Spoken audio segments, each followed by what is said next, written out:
beryllium plus 3 and a proton are accelerated by the same potential, their de Broglie wavelengths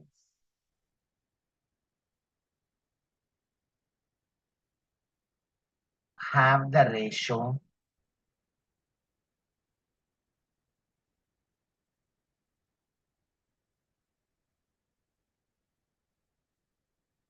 okay.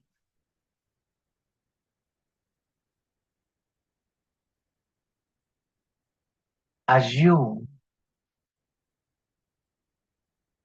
mass of proton is equal to mass of neutron. Okay. Now coming to this,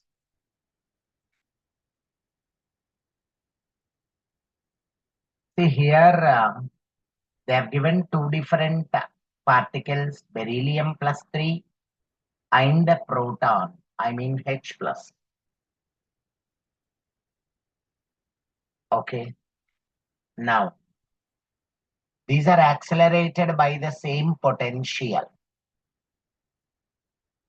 Two different species, same potential, and they're asking you the ratio of de Broglie wavelength.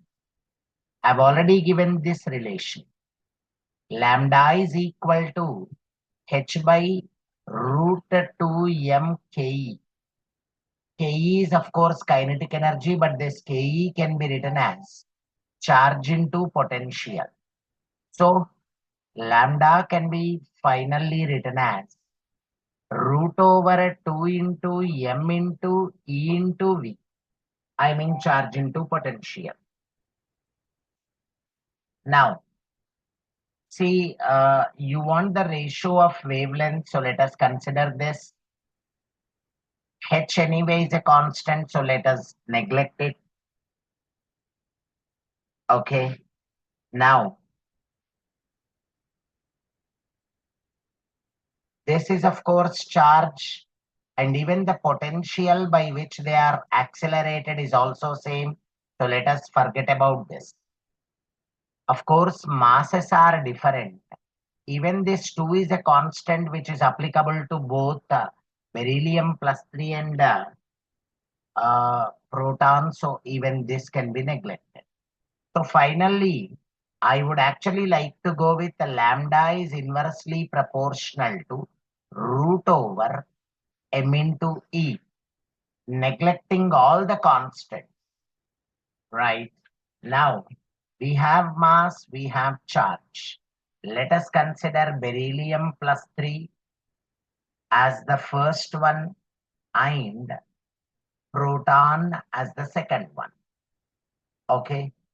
Charge wise, of course, you got charge, which is 3 times. But mass wise, if you observe, for proton it is 1, 1, and for beryllium it is 4 and 9. So if you consider their masses, the mass of beryllium is 9 times the mass of proton. Look at this, 1 and 9. Charge wise it is this, mass wise it is this. So this is what I'm going to consider. So let me write the expression as, from this the final expression can be written as lambda 1 by lambda 2 is equal to, because they are inversely proportional, it will be m2 into E2 by m1 into E1. Right. Now, lambda of the first one, nothing but beryllium plus 3 by lambda of the second one, nothing but proton. So this can be given as mass of the second one, nothing but mass of the proton. Let us consider it as MP. No problem. Let us consider the mass of proton as MP, that is M2, by mass of the first one, nothing but beryllium plus 3. It can be written as 9 times the mass of the proton multiplied by charge on proton by charge on electron, charge on beryllium plus. So if the charge on proton is taken as, of course, 1, the charge on beryllium plus 3 will be 3 times. E2 is the charge on proton. I have taken it as just 1, or of course I can take it as 1E. Then the charge on beryllium plus 3, as I said, it is 3 times to that of proton. So let me just cancel out the things. So lambda beryllium plus 3 by lambda H plus can be written as 1 by 27, of course, under root. So this can be written as 1 by root over 27 can be written as 3 root 3, isn't it? So your final answer is, the ratio is 1 by 3 root 3.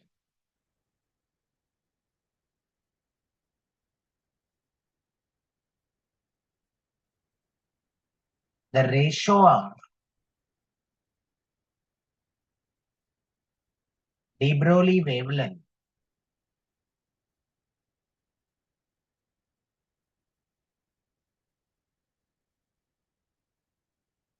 of a proton and alpha particle is 1 is to, I mean, it will be 1 is to 2 if their a velocity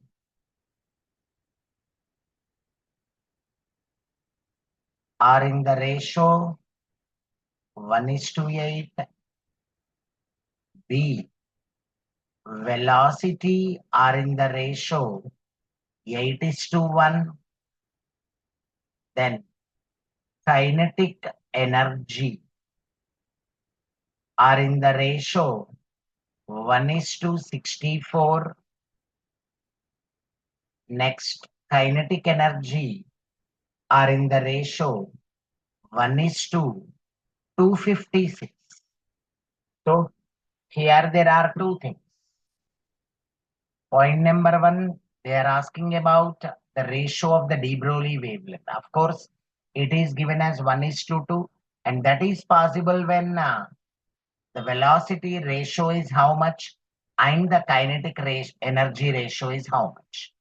Let us take proton and alpha particle. Come on, proton is of course H plus, as we have already seen with this charge 1 and mass is also 1. Of course, it is of course carrying 1 positive charge.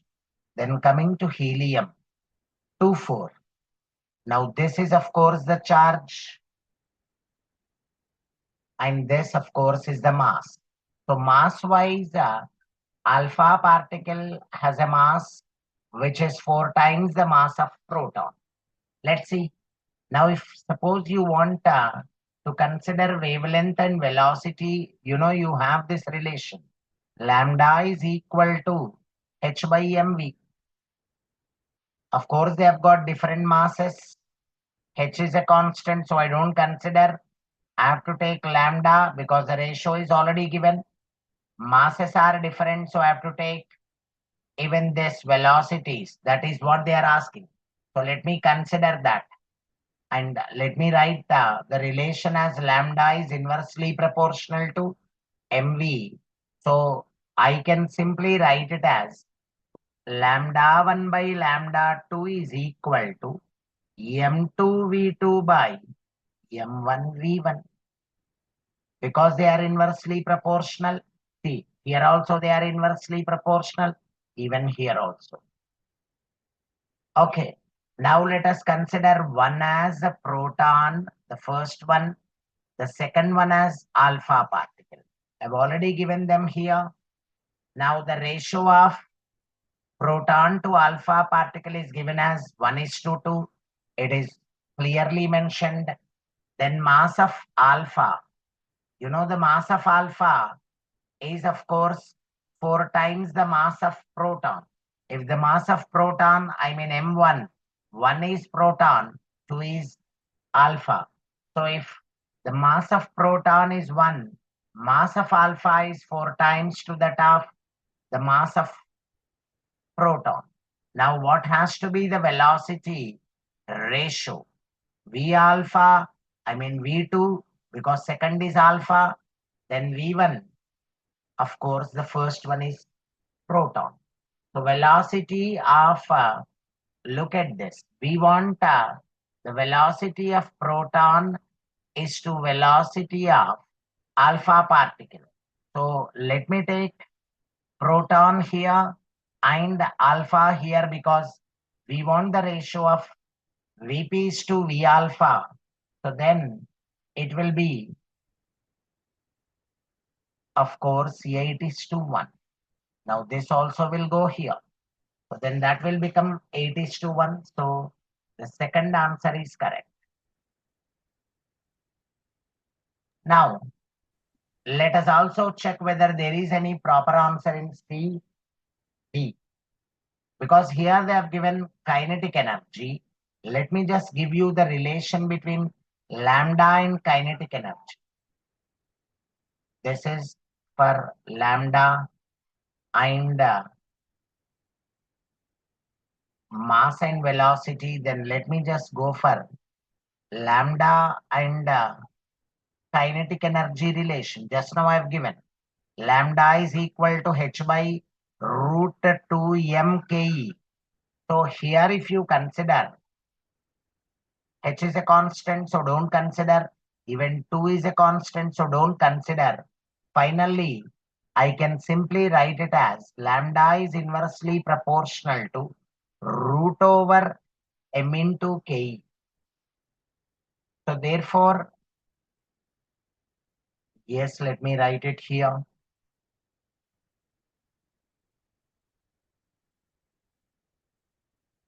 Now, lambda is inversely proportional to root over m into ke. So lambda 1 by lambda 2 can be written as root over m2 ke2 by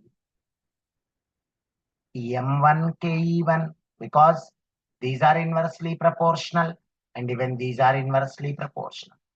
So that is how you have to derive the required relation. Now coming to lambda 1 by lambda 2. One is proton, the second one is alpha. It is already given as 1 is to 2. So this can be written as mass of alpha by mass of proton. So that can be written as if the mass of proton is taken as 1, mass of alpha, I've already given that it is 4 times the mass of proton. Now come on, let us take kinetic energy of alpha by kinetic energy of proton. Now let us take square on both sides. So the kinetic energy of, okay, let me write this as squaring on both sides. We get this as equal to 4 into Ke alpha by Ke proton. Therefore, Ke proton by Ke alpha, it can be written as equal to 16 is to 1. Look at this. This 4 will go here. Proton by alpha is equal to 4 into 4. Nothing but 16 is to 1. But we don't have that answer here. Uncertainty in the position of an electron.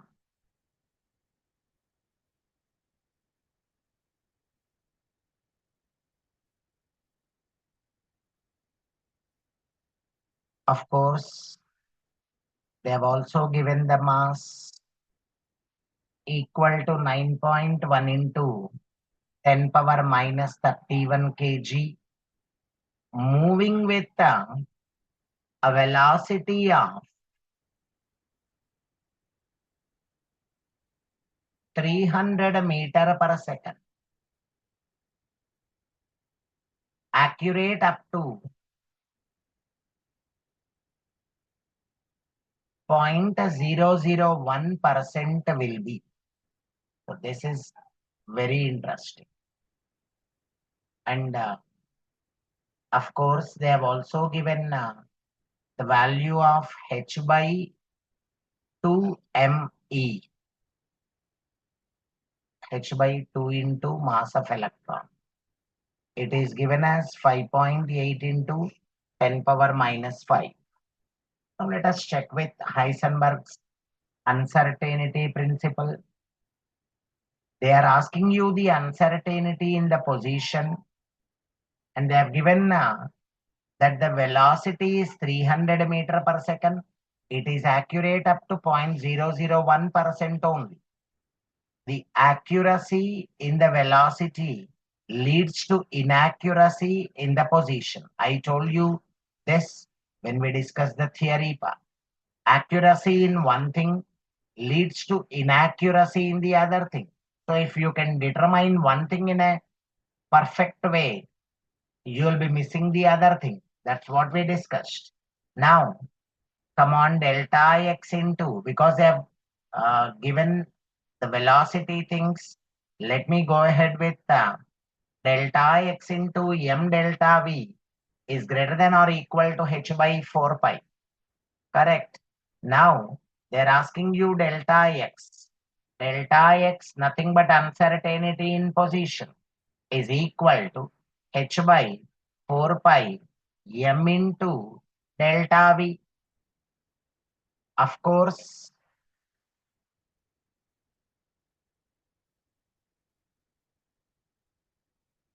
come on.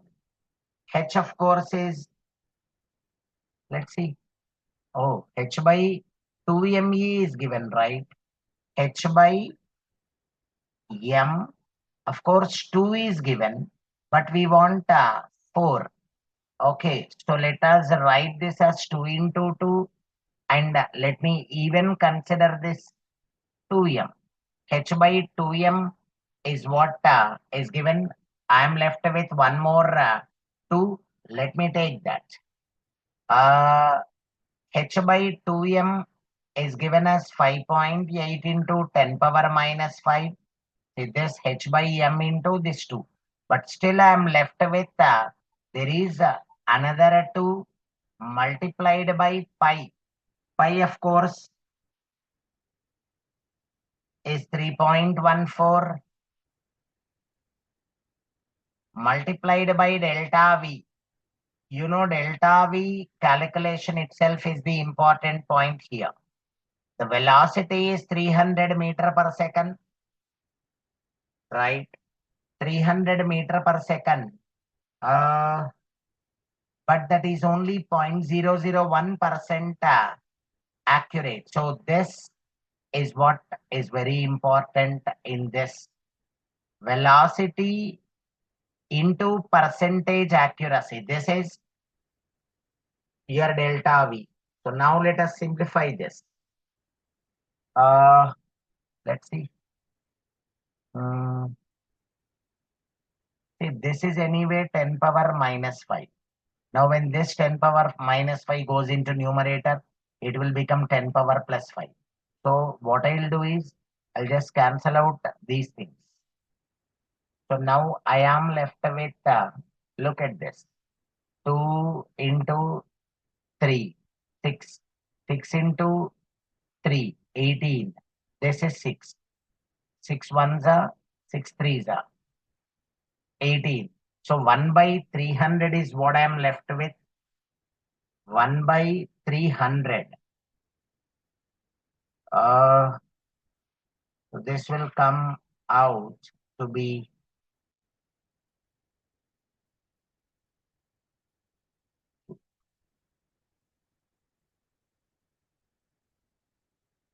1 by 300.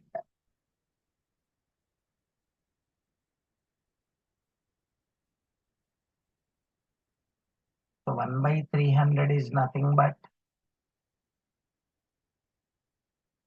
roughly 1 by 300. Let me just simplify this. Of course, it's simple, but let us check. It's 0.0033, right? So this is the value of delta x. I mean uncertainty in position. We have to just check with the simplification part. I think we are okay.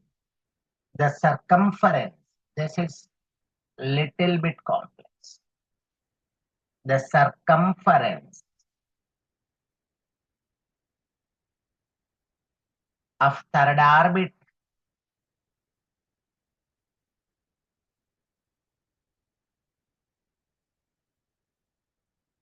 of a single electron species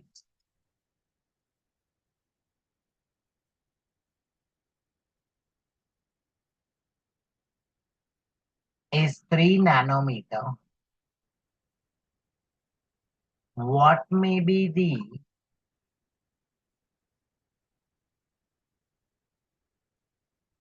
approximate wavelength of the photon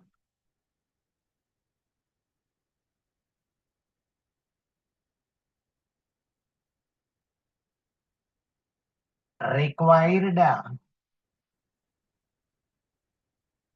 to just ionize the electron from this orbit? Okay, this is interesting. See, they have given the circumference of the third orbit of a single electron species as 3 nanometer. We know that circumference of the circle is 2 pi r. This is circumference.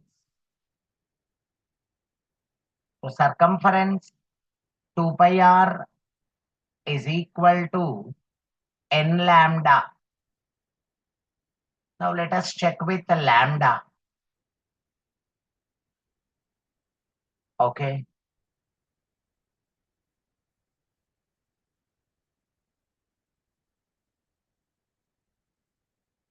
Wavelength can be given as 2 pi r by n. Okay. Circumference is given as 3 nanometer. Of course, by number of the orbit is given as 3. So this can be written as 1 nanometer. 1 nanometer is nothing but 10 angstroms. Let us keep it in angstroms. Okay. So now we have another relation. See, because we want to ionize electron from the third orbit. Okay. What is the approximate wavelength of the photon required is what they are asking. Now you got the wavelength of electron, not the wavelength of the photon. So we have to calculate the wavelength of the photon required to ionize electron from this orbit. So for that sake, we should first calculate the energy that the electron in this particular orbit is possessing, the binding energy or the kinetic energy. Of course, nothing but the total energy, but with positive sign. Then only we can calculate the corresponding wavelength. Now, we know that lambda is equal to h by root 2 mke. So from the lambda that we have, we can calculate ke. Now, when this is applied to an electron, you know, I have a simplified formula. in place of kinetic energy, we can also take charge into potential. Just now I told. So for an electron, if you calculate this, the lambda can be written as under root 150 by V angstrom. So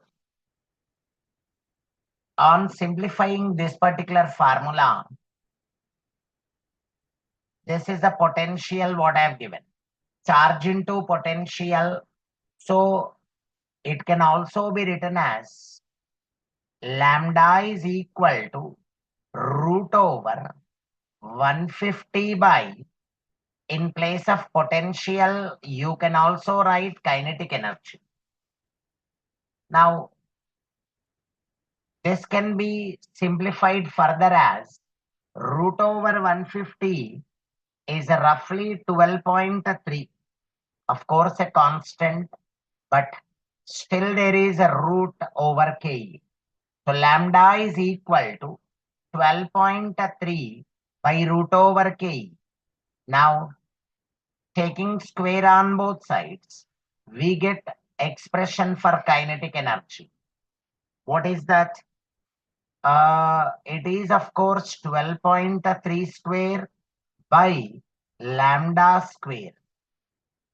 12.3 square, let me keep it as it is, by lambda. Say this also is in angstroms only. Remember, this is in angstroms. 150 by, I've already given this.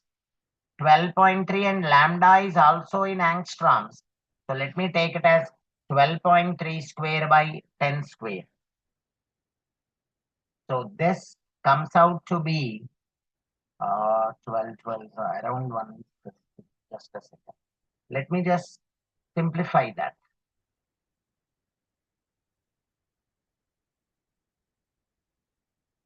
It's 151.3. Let me just take it as 151 by 100. This 10 square is 100. Therefore, kinetic energy can be written as 151 by 100 is nothing but 1.51 electron volt. This can be taken as equal to total energy, but with a negative sign,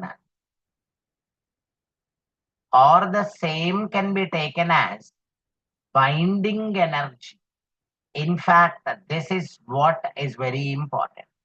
And see, when you want to remove ionizing, nothing but removing it from that orbit, you have to give it binding energy. Okay, so energy corresponding to this particular binding energy has to be given, but they are asking you the wavelength of the photon required. So let me calculate finally the wavelength corresponding to this. Lambda is equal to, now when energy is an electron volt, we know that there is a formula I've already given. Energy in electron volts is equal to 12400 by lambda in angstrom. So one energy, or the required energy, is 1.51. This is in electron volts, is equal to 12400 by, of course, the wavelength in angstroms is what we want. Now, wavelength in angstroms can be given as, just a second, 12400 divided by 1.51, 8211.9 is the angstrom. 8211.9 angstrom, or if you want, you can give it as 821 nanometers, because 1 nanometer is nothing but 10 angstroms. So angstrom divided by 10, you will get that answer. So it has so many interesting points. First, calculation of wavelength of the electron. From the wavelength of electron, we have calculated kinetic energy. Of course, if you want total energy, it can be written as minus 1.5 an electron volts. But kinetic energy is nothing but the binding energy. That is what we have to give. But we are asked to calculate the wavelength, not the energy. So I have used one more interesting relation, which we have already used in nature of light. The area and circumference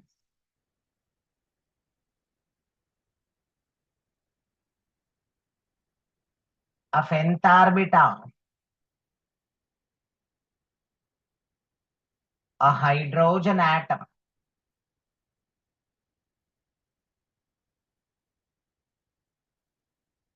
are 549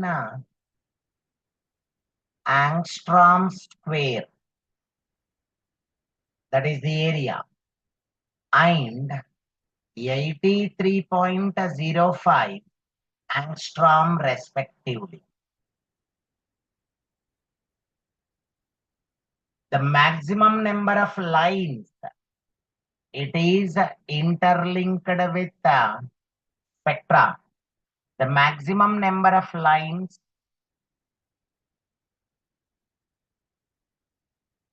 that can be produced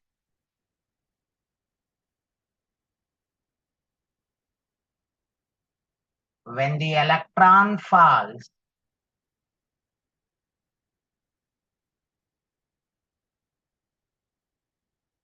from this orbit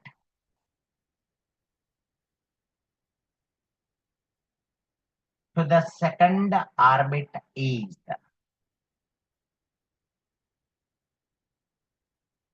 This is very interesting. So it is connecting both the de Broglie's and the spectra.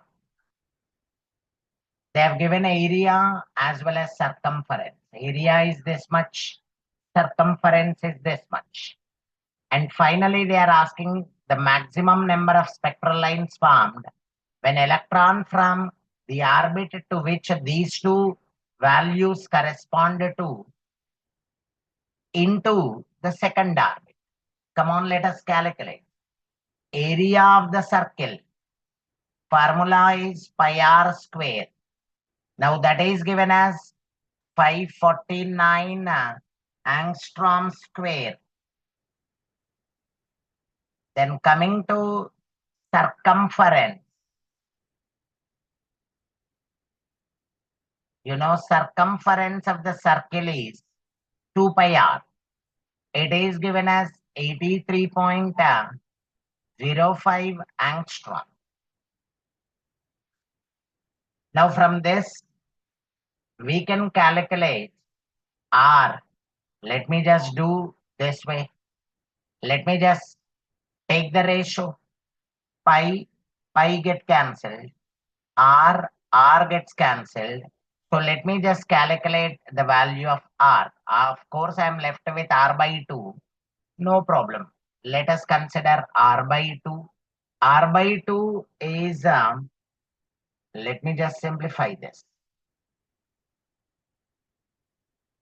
is 549 divided by 83.05.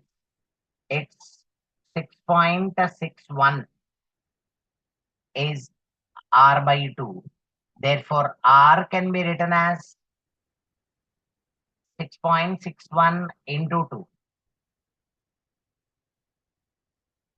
So this comes out to be 13.22 angstrom, because this is an angstrom.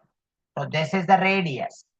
And we know that the radius expression is 0.529 into n square by z angstrom.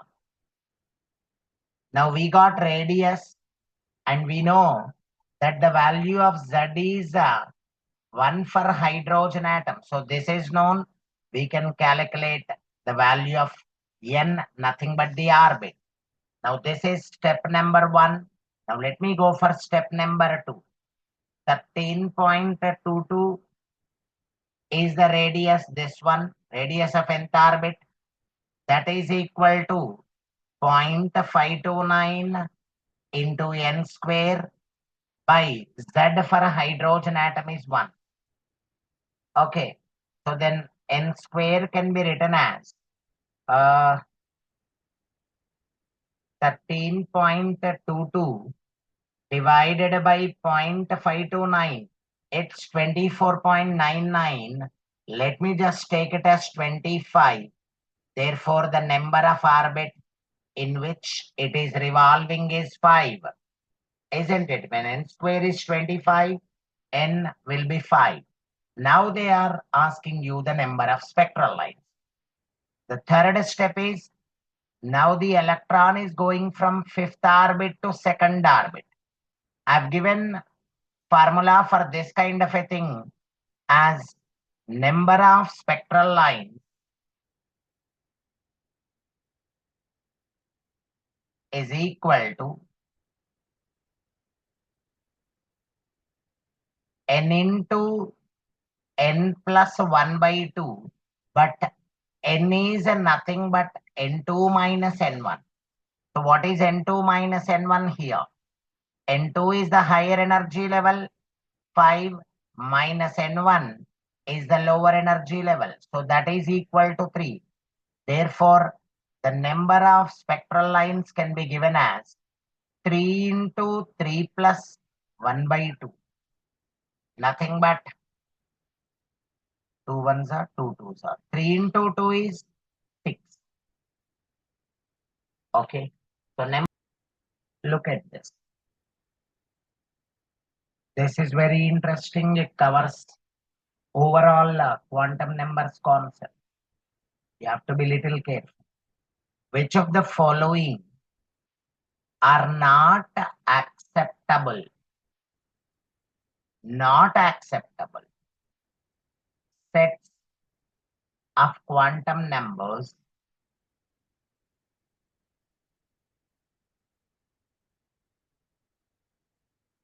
for an electron in an atom.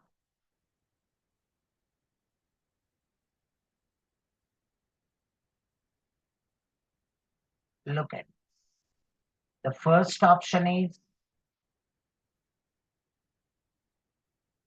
n is equal to 3, L is equal to 0, M is equal to 1, MS is equal to minus half. Come on, the second one. N is equal to 3, L is equal to 1, M is equal to minus 1. Then MS, of course, is equal to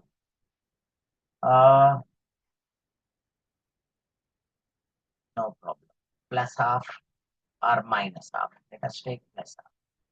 Then the third one is n is equal to 3, L is equal to 2, M is equal to 0, MS is equal to minus half. Then fourth one is n is equal to 3, L is equal to 1, M is equal to plus 2, MS is equal to plus half. Come on, look at the given sets of quantum numbers.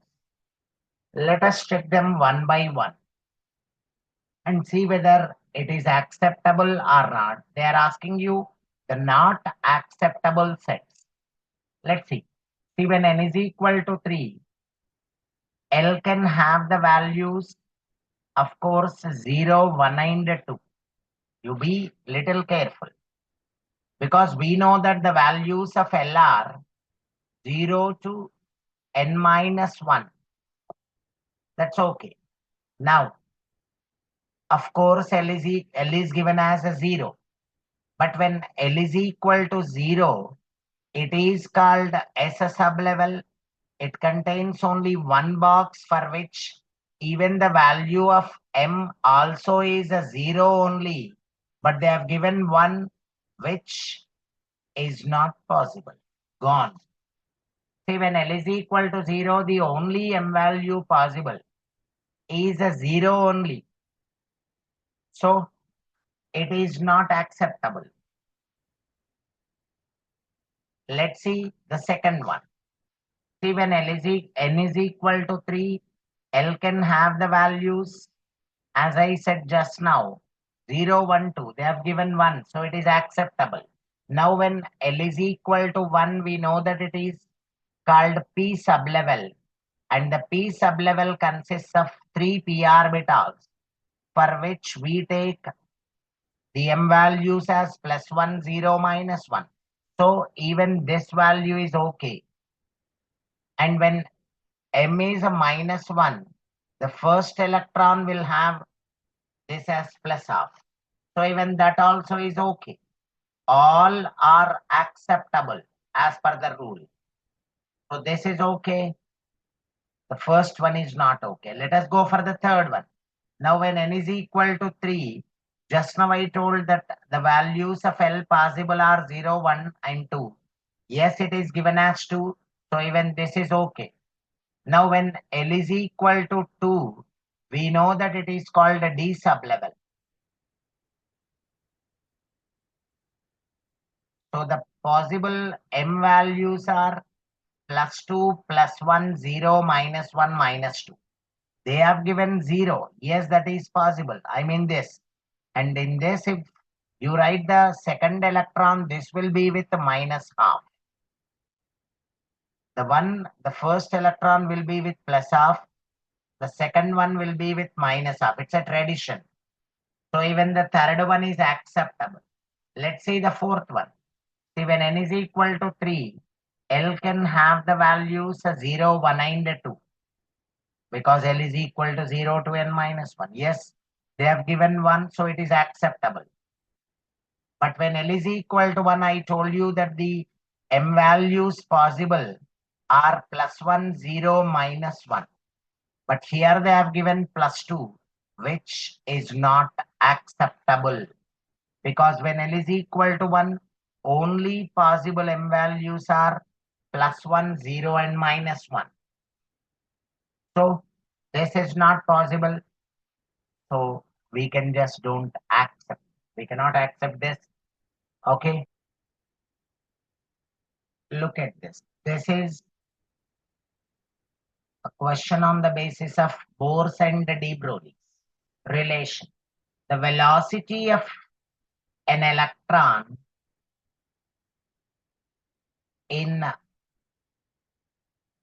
an orbit of hydrogen atom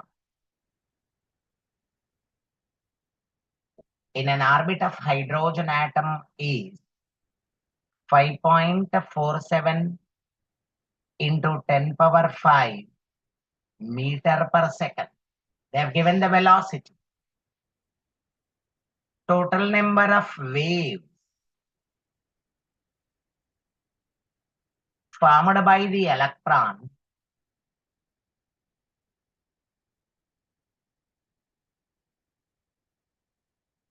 in one complete revolution is.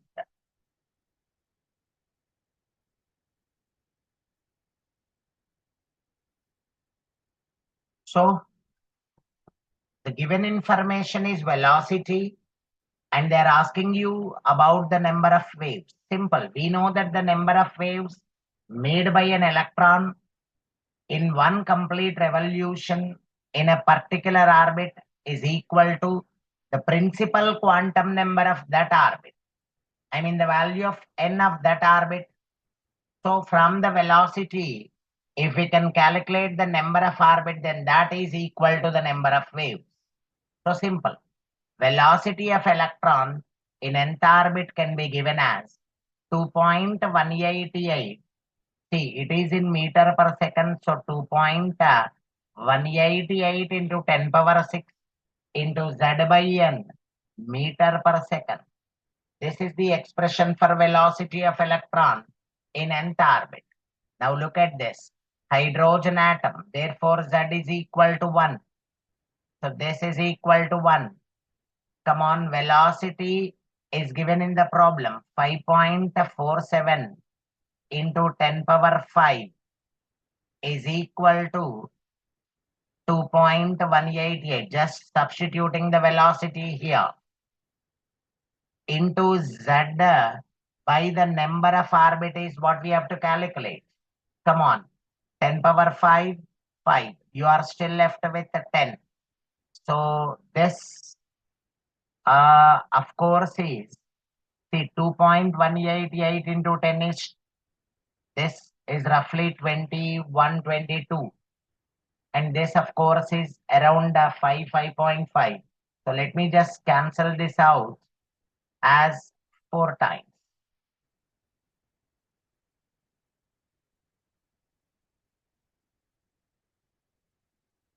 N is equal to 4. Therefore, the number of orbit is equal to 4. And this, of course, is the number of waves, because number of waves is equal to the principal quantum number. So you got the number of orbit as 4. So that is, of course, the number of waves. Therefore, the number of waves is also equal to 4 only.